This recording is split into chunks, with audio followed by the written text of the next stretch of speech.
ወይም ጓደኛህን ንገረኝ ማንነትህን ነገር ሲሴሮን ያለው ይባላል። የዚህ ሮም ፈላስፋ ሌሎች ብዙዎች ብለውታል። ትክክል ነው። ጓደኛ ለጥሩም ለመጥፎም ኢንፍሉዌንስ ሊያደርግ ይችላል፣ ተጽዕኖ ሊፈጥር ይችላል። መጽሐፈ ምሳሌ ምዕራፍ 13 ከቁጥር 20 ላይ ከጠቢባን ጋር የሚሄድ ጠቢብ ይሆናል ይላል። ከአዋቂዎች ጋር የሚሄድ አዋቂ ይሆናል። ምንም ጥርጥር የለውም። ሰው ዕውቀት ካለው ሰው ጋር ወይም መልካም ከሆኑ ሰዎች ጋር በዋለ ቁጥር እንግዲህ እያንዳንዳችን በዙሪያችን ያሉ የአምስት ሰዎች ተዋጽኦ ነን ይባላል። የነዛ ሰዎች ጭማቂ ነን። ስለዚህ አምስቱም ችግር ካለባቸው ስድስተኛ ችግር ያለበት ሰው ነው የምንሆነው እኛ ማለት ነው። በአንጻሩ ደግሞ ከኛ የተሻሉ ብንወድቅ የሚያነሱን የተሻለ ነገር ሊያሰሩን የሚችሉ ከሆኑ ሊጠቅሙን ይችላሉ። ብዙ ጊዜ ሲጠቀስ የምታውቁት ጥቅስ መዝሙር 18:25 ላይ ከቸር ሰው ጋር ምን ሆነ ትገኛለህ? ከጠማማ ሰው ጋር። በእርግጥ ይሄ ለጓደኝነት አይደለም የተናገረው ነብይ እግዚአብሔር ላይ። ምክንያቱም ወረድ ብላችሁ ታዩት ከጠማማ ጋር ጠማማ ሆነ ትገኛለህ፣ ከቸር ሰው ጋር ቸር ሆነ ትገኛለህ ይልና አንተ የተጠቃውን ሕዝብ ታድነዋለህ። ምን ትለዋለህ? ስለማን ነው እየተናገረ ያለው? ስለ እግዚአብሔር ነው። ስለዚህ ከቸር ሰው ጋር ቸር ሆነ ትገኛለህ የተባለው እግዚአብሔር፣ ከጠማማም ጋር ጠማማ ትሆናለህ የተባለው ማለት አትፍረዟቸው እግዚአብሔር። ምን ማለት መሰላችሁ? ጠማማ ሰው ሲገኝ የጥመቱን ዋጋ ትሰጠዋለህ፣ ትቀጠዋለህ። ቸር ከሆነ የቸርነቱን ስራ ምን ትለዋለህ? ትሰጠዋለህ። የተጠቃውን ሕዝብ ታድናለህ ነው። ያ ግን መቼስ ለክፉ ስለማይሰጥ ጥቅሱ ለዚህም አንዳንድ ጥቅሶች ያለ ኮንቴክስታቸውን ጠቅሳል። አንዳንድ ደግሞ መጽሐፍ ቅዱስ ላይ የሚሉ ጥቅሶች አሉ። ምዕመናን የፈጠሯቸው ጥቅሶች አሉ። ለምሳሌ እርዱኝ ይረዳቸዋል። የትኛው ላይ ነው ያለው? ግን ለክፉ ይሰጣል። በቃ ለወደፊቱ ይጨመራል። እንደው ቢያንስ ህዳግ ላይ እርዱኝ የሚል የለም። እርዱኝ ይረዳቸዋለሁ ይላል እኮ ይላሉ አንዳንድ ሰዎች። ጥሩ ነው ግን የለም ጥቅሱ። ይሄ ጥቅስ ደግሞ ያለ ኮንቴክስቱ ነው የሚጠቀሰው።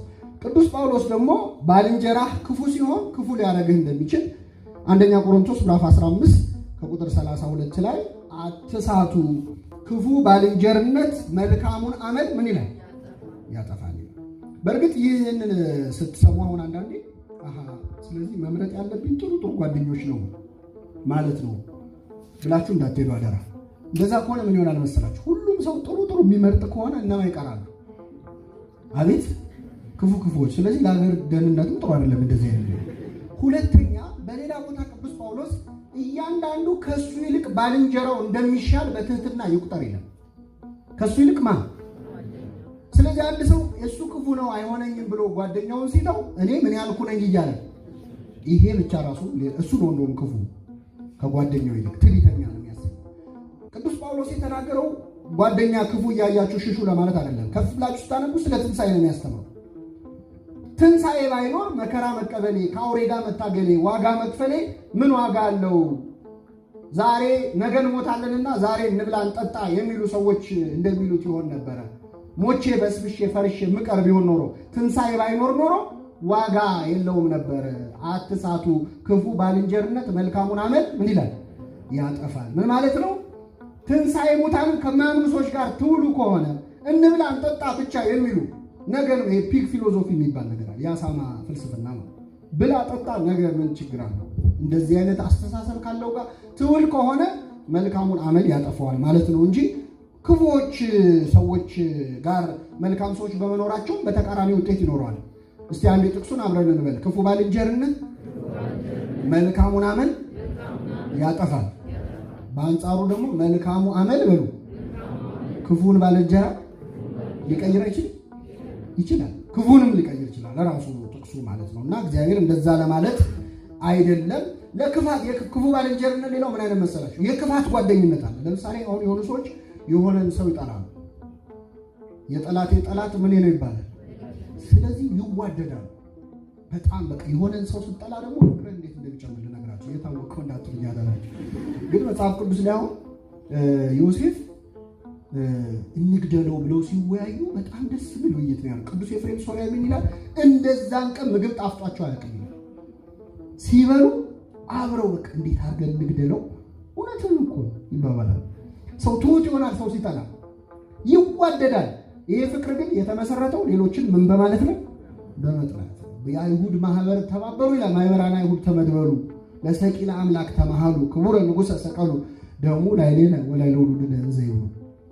የአይሁድ ማህበር ተባበሩ። የማይነጋገሩት ሁሉ እኮ ተዋደው ክርስቶስን ለመስቀል እኮ ተፋቅረው ነበር። ግን ፍቅራቸው በጥላቻ ላይ የተመሰረተ ስለሆነ ዋጋ የለውም እና ከክፉ ባልንጀርነት እግዚአብሔር በቸርነቱ ይሰውራል። እንግዲህ ይህንን እንደ መግቢያ ካየን ዛሬ 3 ወይም 4 ነጥቦችን ሰዓታችን እንደፈቀደልን ባልንጀርነትን በክርስትና ዓይን እንዴት እናየዋለን የሚለውን እንመለከታለን። ሉቃስ 10:20 ላይ ባልንጀራዬ ማን ነው ብሎ አንድ ትዕቢተኛ ሰው የተናገረው ቃል አለ። እሱ በእርግጥ ጓደኛዬ ማን ነው እንደው ለኔ የሚመጥን ሰው ከየት ይገኛል አይነት ነገር ነው፣ ፉከራ ነው። ግን ክርስቶስ በሰጠው መልስ የፈለገውንም ክብር አልሰጠውም። የበለጠ እንደውም መዘበቻ እንዲሆን ያ ታሪክ እሱን የሚወቅስ እንደሆነ አድርጎ ነው የተናገረበት። ግን እንደ ክርስትና ምን አይነት ባልንጀራ ነው ያለው? አሁን ጓደኞቻችሁን እያሰባችሁ እንዳትሰሙት አደራችሁ። እኔ ምን አይነት ጓደኛ ነኝ የሚለውን ለማየት ግን በጣም ይጠቅመናል። የመጀመሪያው እንዲሁ የሚወድ ጓደኛ፣ እንዲሁ ምንም ወይም በሌላ ቋንቋ ምንም ሳይሻ የሚወድ ጓደኛ፣ የሆነ ነገር ሳይፈልግ የሚወድ ጓደኛ፣ ያ በጣም በጣም የመጀመሪያው የጓደኝነት መገለጫ ነው። እስቲ መጽሐፈ ሲራክ እንደዚህ ድንቅ ቃል ተናግሯል፣ ላንብብላችሁ።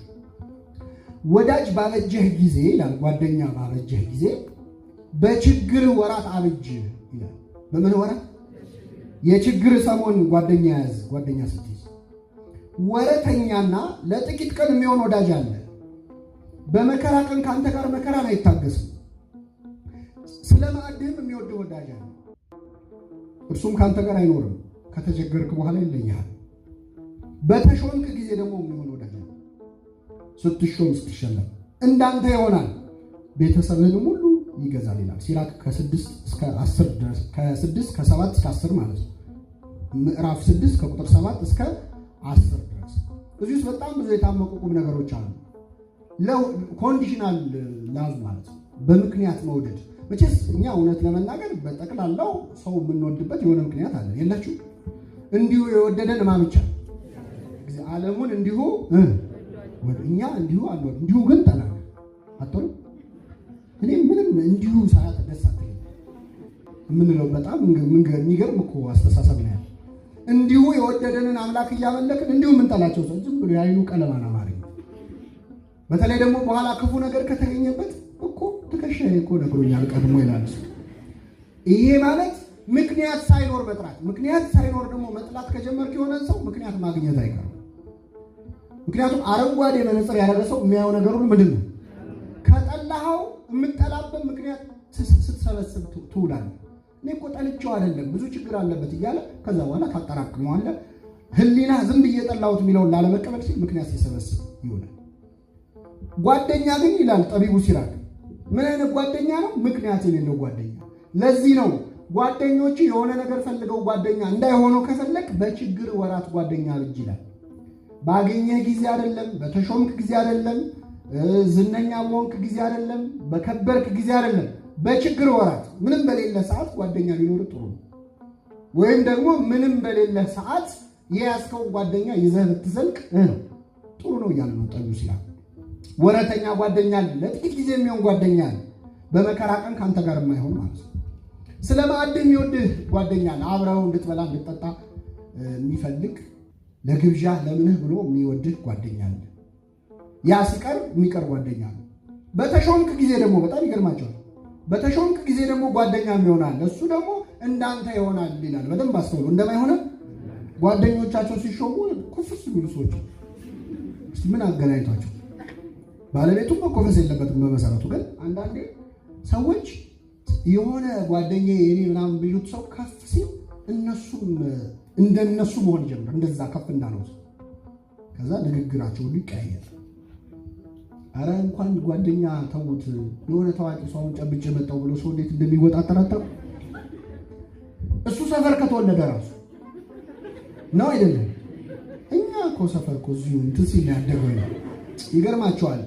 የጌታ ወንድም የተባለ ሐዋርያ አለ፣ ቅዱስ ታዲዮስ ወይም ይሁዳ። የጌታ ወንድም መሆኑን ሌሎች ወንጌላውያን ሁሉ ጽፈዋል።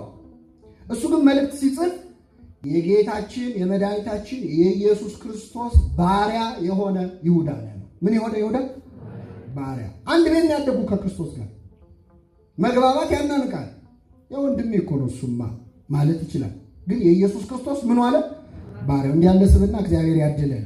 ምክንያት የሌለው በሆነ ለጓደኝነት ዛሬ መጀመሪያ ልናነሳው የሚገባው ሰው የሳኦል ልጅ ዮናታን ነው። ዮናታን በጣም በሚደንቅ ሁኔታ ለጓደኝነት በጣም ምሳሌ የሚሆን ነው። በጣም የሚዋደዱ ጓደኛሞች ነበሩ ዮናታንና ዳዊት። የዮናታን ነፍስ በዳዊት ነፍስ ታሰረች ይላል አንደኛ ሳሙኤል ምዕራፍ 18 ከቁጥር 1። አንደኛ ሳሙኤል ምዕራፍ 18 ከቁጥር 1 ላይ የዳዊት ነፍስ በሉ እስኪ